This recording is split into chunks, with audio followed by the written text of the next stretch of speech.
Hi, நான் கவிதா ராம்ஜி. நம்ம TET exam and SGT எக்ஸாமுக்கான ப்ரிப்பரேஷன் பார்த்துட்ருக்கோம். இன்றைக்கி என்ன பார்க்க போகிறோம் அப்படின்னா, சோசியல் சயின்ஸ்லேருந்து ஒரு டாபிக் பார்க்க போகிறோம்.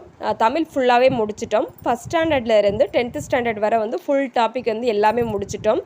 நம்மளோட சேனல் ப்ளேலிஸ்ட்டில் சேவ் பண்ணியிருக்கிறோம். பக்கத்தவங்க பார்த்து படிச்சுக்கோங்க. உங்களுக்கு ரொம்பவே யூஸ்ஃபுல்லாக இருக்கும் எக்ஸாமுக்கு வந்து ப்ரிப்பேர் பண்ணுறதுக்கு. பிடிஎஃப் வேணும் அப்படின்னா நம்மளோட மெயில் ஐடிக்கு கனெக்ட் பண்ணி நீங்கள் கலெக்ட் பண்ணிக்கலாம். இப்போ பார்க்க போகிறது வந்து சோசியலேருந்து பொருளியல் ஒரு டாபிக் பார்க்க போகிறோம். இதோட 7th ஸ்டாண்டர்ட் ஃபுல்லாகவே முடிச்சிருது.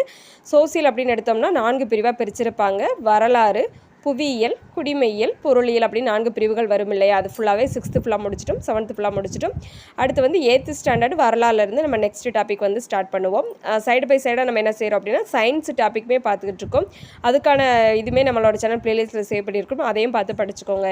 இப்போ பார்க்க போகிற டாபிக் பார்த்தோம்னா டேர்ம் 3ல் இருந்து வரியும் அதன் முக்கியத்துவமும். இது வந்து வெரி வெரி இம்பார்ட்டண்ட். இதுலேருந்து கண்டிப்பாக ஒரு கொஸ்டின் வரும், அதனால் நோட் பண்ணிக்கோங்க. வாங்க பார்க்கலாம். 7ஆம் வகுப்பு சமூக அறிவியல் பொருளியல் பருவம் 3லேருந்து முக்கியமான ஒன்வடி எல்லாமே பார்க்க போகிறோம். இது ஃபுல்லாகவே வரி விதிப்புகள் பற்றிய குறிப்புகள் வந்து கொடுத்துருக்காங்க. இதுலேருந்து கண்டிப்பாக ஒரு ஒன்வர்டு வரும், நோட் பண்ணிக்கோங்க. வரி விதிப்பு கோட்பாடுலேருந்து பார்க்குறோம். ஆடம் ஸ்மித்தின் 4 வகையான வரி விதிப்பு கோட்பாடுகள் வந்து கொடுத்துருக்காங்க. அது என்னென்ன அப்படின்னு பார்த்தோம்னா சமத்துவ விதி, உறுதிப்பாட்டு விதி, வசதி விதி, சிக்கன விதி அப்படின்னு சொல்லி ஒரு 4 பிரிவுகள் வந்து கொடுத்துருக்குறாங்க. ஆடம் ஸ்மித் அவர்கள் வந்துட்டு வரி விதிப்பு கோட்பாடுகள் வந்து கொடுத்துருக்குறாரு. அடுத்து வரி விதிப்போட வகைகள் அப்படின்னு பார்த்தோம்னா வரி விதிப்போட வகைகள் பார்த்தோம்னா ஒரு 3 வகையாக பிரிச்சிருக்கிறாங்க. என்னென்னு பார்த்தோம்னா விகிதாச்சார வரி, வளர் வீத வரி, தேய்வு வீத வரி அப்படின்னு சொல்லி ஒரு 3 பிரிவுகள் வந்து வருது. இந்த 3 பிரிவுகளும் வந்து எதை குறிக்குது அப்படிங்கிற டீட்டெயில்ஸ் பார்க்க போகிறோம். விகிதாச்சார வரி அப்படின்னு பார்த்தோம்னா வருமான அளவை பொருட்படுத்தாமல் ஒரே மாதிரியாக வரி விதிப்பது அப்படிங்கிறது வந்து விகிதாச்சார வரியெல்லாம் வந்து அடங்குது. வருமான விகிதத்திற்கேற்ப வரி விகிதமும் என்ன செய்யுது அப்படின்னா மாறுபடும் தன்மையுடையதாக காணப்படுது இந்த விகிதாச்சார வரியில் வந்து பார்க்கும்போது. அடுத்து வளர்வீத வரி அப்படின்னு பார்த்தோம்னா ஒருவரின் வருமானம் அதிகரிக்கும் போது அதற்கேற்ப வரி விகிதமும் அதிகரிக்கிறது. இதைத்தான் வளர்வீத வரி அப்படின்னு சொல்லி குறிப்பிடுறாங்க. அடுத்து 5வது கொஸ்டின் பார்க்குறோம். தேய்வு வீத வரி அப்படின்னு பார்க்குறோம். அந்த 3வது பிரிவில் கொடுத்துருந்தாங்களே அதை தான் பார்க்குறோம். அதிகமாக வருமானம் ஈட்டுபவர்களுக்கும் குறைவாக வருமானம் ஈட்டுபவர்களுக்கும் ஒரே மாதிரியாக விதிக்கப்படும் வரி அப்படிங்கிறது வந்து தேய்வு வீத வரியில் வந்து அடங்குது. அடுத்து வந்துட்டு 6வது கொஸ்டின் வரியின் வகைகள். வரி வந்து 2 வகையாக பிரிச்சிருக்கிறாங்க. ஒன்று வந்து நேர்முக வரி, இன்னொன்று வந்து மறைமுக வரி அப்படின்னு சொல்லி 2 பிரிவுகள் வருது. இப்போ நேர்முக வரி அப்படின்னு பார்த்தோம்னா என்னென்னலாம் வரும் அப்படின்னு பார்த்தோம்னா நிறுவன வரி, சொத்து வரி, அன்பளிப்பு வரி, இது எல்லாமே நேர்முக வரி அப்படிங்கிறதுல வந்து அடங்குது. அதே இது மறைமுக வரி அப்படின்னு பார்க்கும்போது சேவை வரி, விற்பனை வரி அல்லது விஏடி, கலால் வரி அதாவது ஆயத்தீர்வைன்னு சொல்லுவோம் இல்லையா அது, அடுத்து பொழுதுபோக்கு வரி, சரக்கு மற்றும் சேவை வரி அதாவது ஜிஎஸ்டி சொல்லுவோம் இல்லையா, அது எல்லாமே மறைமுக வரி அப்படிங்கிறதுல வந்து அடங்குது.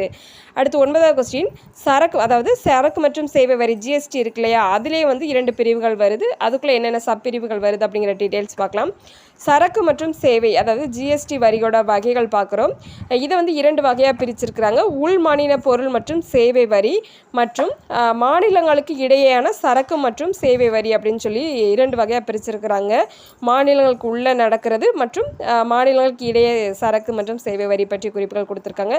இந்த 2 பிரிவுகள் பற்றி பார்க்கும்போது உள் மாநில பொருள் மற்றும் சேவை வரி அப்படிங்கிறது வந்து 2 வகையாக பிரிச்சிருக்கிறாங்க.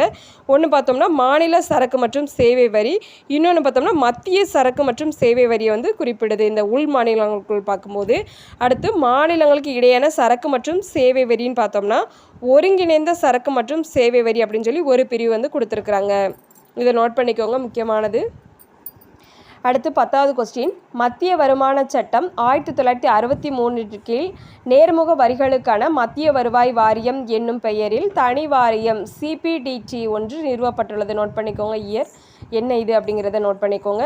அடுத்து 11வது கொஸ்டின். 2003ஆம் ஆண்டில் இந்திய மாநிலமான ஹரியானாவில் முதலில் வந்து மதிப்பு கூட்டு வரி அதாவது விஏடி அப்படிங்கிறது வந்து மதிப்பு கூட்டு வரின்னு சொல்லுவோம் அறிமுகப்படுத்தப்பட்டதுன்னு கொடுத்துருக்காங்க. ஃபஸ்ட்டு 2003 வந்துட்டு ஹரியானாவில் தான் ஃபஸ்ட்டு வந்து இந்த மதிப்பு கூட்டு வரி அப்படிங்கிறது வந்து அறிமுகப்படுத்தியிருக்காங்க.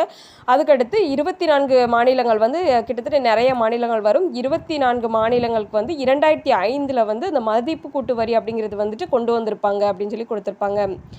அடுத்து 12வது கொஸ்டின். சரக்கு மற்றும் சேவை வரி ஜிஎஸ்டி விதியானது இறுதியாக 2017 ஜூலை 1 முதல் இந்தியா முழுவதும் செயல்படுத்தப்பட்டுள்ளது. நோட் பண்ணிக்கோங்க, ஒன்வர்டில் கேட்காங்க. இது வந்து அடிக்கடி இந்த ஒன்வர்டில் கேட்காங்க. குரூப் 4 ஆகட்டும் எந்த ஒரு எக்ஸாம்லனாலும் கேட்டுகிட்டே இருக்காங்க, நோட் பண்ணிக்கோங்க.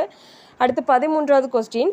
தூய்மை பாரத வரியானது 2015ஆம் ஆண்டு நவம்பர் மாதம் 15ஆம் நாளில் வந்து தொடங்கப்பட்டதுன்னு குறிப்பிட்டாங்க. இதுவும் நோட் பண்ணிக்கோங்க, இம்பார்ட்டன்ட். 14வது கொஸ்டின், குறைந்த வருமானம் உள்ளவர்களிடமிருந்து விகிதாச்சாரமாக அதிக தொகையை வசூலிப்பது அப்படின்னு பார்த்தோம்னா பிற்போக்கு வரி அப்படின்னு சொல்லி அழைக்கின்றாங்க. அடுத்து 15வது பொறுத்துக கொடுத்துருக்காங்க, ஆல்ரெடி மேட்ச் பண்ணி வச்சுருக்கிறேன், வாங்க பார்க்கலாம். வரி விதிப்பு கொள்கை ஆடம் ஸ்மித். சொத்து வரி அப்படிங்கிறது வந்து நேர்முக வரி அப்படிங்கிறதுல இடம்பெறும். சுங்க வரி அப்படிங்கிறது மறைமுக வரி அப்படிங்கிறதுல இடம்பெறும். 1/7/2017 அன்று வந்து சரக்கு மற்றும் சேவை வரி வந்து இந்தியாவில் ஃபுல்லாகவே அமுலுக்கு வந்ததுன்னு சொல்லி குறிப்பிடுவாங்க. அடுத்து 5வது பார்த்தோம்னா நேர்முக வரி அப்படின்னு பார்த்தோம்னா குறைந்த நிகழ்ச்சி உடையதாக காணப்படுது. இப்போ நம்ம பார்த்தது வந்து 7ஆம் வகுப்பு சமூக அறிவியல் பொருளியலில் உள்ள டேர்ம் 3ல் உள்ள முக்கியமான ஒன்வேர்டு எல்லாமே பார்த்துட்டோம். அடுத்து பார்க்க போகிறது வந்து 8ஆம் வகுப்பு வரலாறுலேருந்து நம்ம ஸ்டார்ட் பண்ணுவோம். எதுவும் டவுட் இருந்துச்சுன்னா நம்மளோட கமெண்ட் பாக்ஸில் கமெண்ட் பண்ணுங்கள். பிடிஎஃப் வேணும் அப்படின்னாலுமே நீங்கள் என்ன செய்யுங்க அப்படின்னா மெயிலுக்கு கான்டாக்ட் பண்ணுங்கள். நம்மளோட வீடியோ யூஸ்ஃபுல்லாக இருந்துச்சுன்னா ஒரு லைக் பண்ணிடுங்க. நம்ம சேனலில் லைக் பண்ணுங்கள், ஷேர் பண்ணுங்கள், சப்ஸ்கிரைப் பண்ணுங்கள். தேங்க்யூ.